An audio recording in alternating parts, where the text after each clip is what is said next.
Au nom du Père et du Fils et du Saint-Esprit. Amen. Ô Seigneur, envoie ton esprit et tout sera créé et tu renouvelleras la face de la terre. Pense à ton sort final et renonce à toute haine. Pense à ton déclin et à ta mort et demeure fidèle au commandement.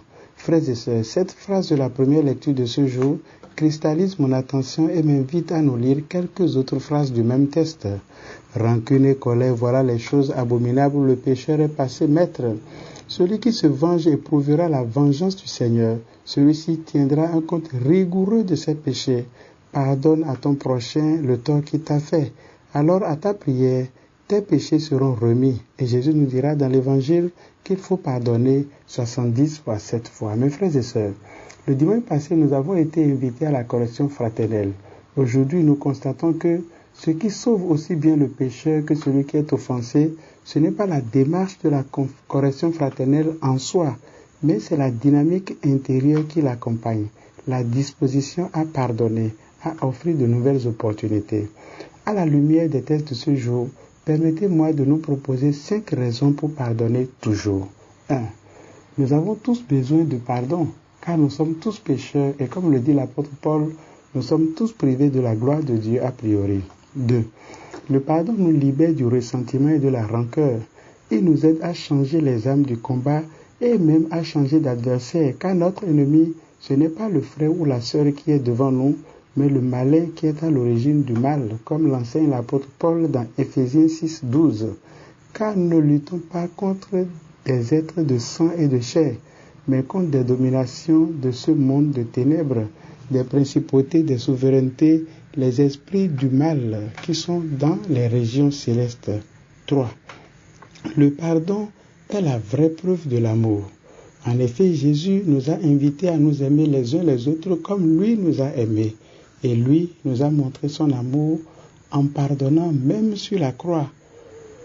On ne pardonne pas parce que l'autre mérite le pardon, mais parce qu'on est fils de ce Dieu qui fait lever son soleil aussi bien sur les méchants que sur les bons, lisons-nous dans Matthieu chapitre 5, verset 45. 4. Le fruit du pardon est le pardon. Le pardon fonctionne comme la béatitude qui lui correspond. Heureux les miséricordieux, ils obtiendront miséricorde. C'est en effet l'enseignement de Jésus dans la parabole de ce jour. Celui qui pardonne sera pardonné et sera guéri. Ben Sira le sage est clair dans le texte aujourd'hui.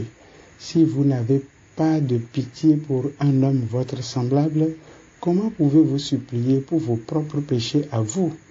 5. Pardonner à quelqu'un, c'est ressusciter la personne à soi-même. Alors que la rancune accentue le mal en l'autre, le pardon le fait revivre autrement et nous permet de découvrir tout le bien que Dieu est capable de faire en lui et avec lui. La colère de Pharaon, par exemple, ne lui a pas permis de comprendre que Moïse, qui a fui quelques années auparavant, a été choisi par Dieu malgré son meurtre pour accomplir une grande mission. Dieu a déjà tourné la page, mais Pharaon, non, il en paiera le prix. Le pardon que Joseph accorde à ses frères le libère lui-même et redonne vie à toute sa famille. Mes frères et sœurs, Dieu qui nous a pardonné nous envoie en mission pour faire de même. C'est ce que signifie cette phrase de l'évangile de ce jour. Je t'avais remis toute cette dette parce que tu m'avais supplié. Ne devais-tu pas à ton tour avoir pitié de ton compagnon comme moi j'avais eu pitié de toi? Malgré tous ces enseignements, il semble que ce qui se manifeste spontanément dans le cœur humain, c'est la vengeance. Nous semblons plus spontanément ressembler à Caïn qu'au Christ. Être chrétien pourtant, c'est exactement renverser la vapeur en laissant non pas la nature prendre le devant, mais l'Esprit de Dieu en nous agir. Renoncer à la rancune et à la vengeance, c'est donc manifester ce que nous sommes profondément des enfants de Dieu, autrement dit, des créatures nouvelles configurées au Christ. Ce qui est aussi d'ailleurs une conséquence de l'œuvre de rédemption accomplie par le Christ sur la croix.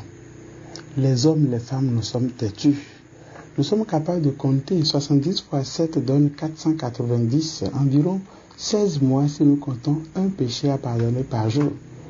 Ce n'est rien comparé au nombre d'années qu'un couple doit passer ensemble par exemple.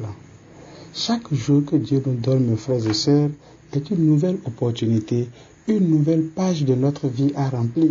Si nous commençons par les fautes antérieures ou par les péchés des autres, nous n'aurons pas de la place pour écrire le meilleur qui est devant nous. Prions. Dieu, créateur et maître de toutes choses, regarde-nous et pour que nous ressentions les effets de ton amour, accorde-nous de te servir avec un cœur sans partage par Jésus le Christ notre Seigneur, au nom du Père, du Fils et du Saint-Esprit. Amen.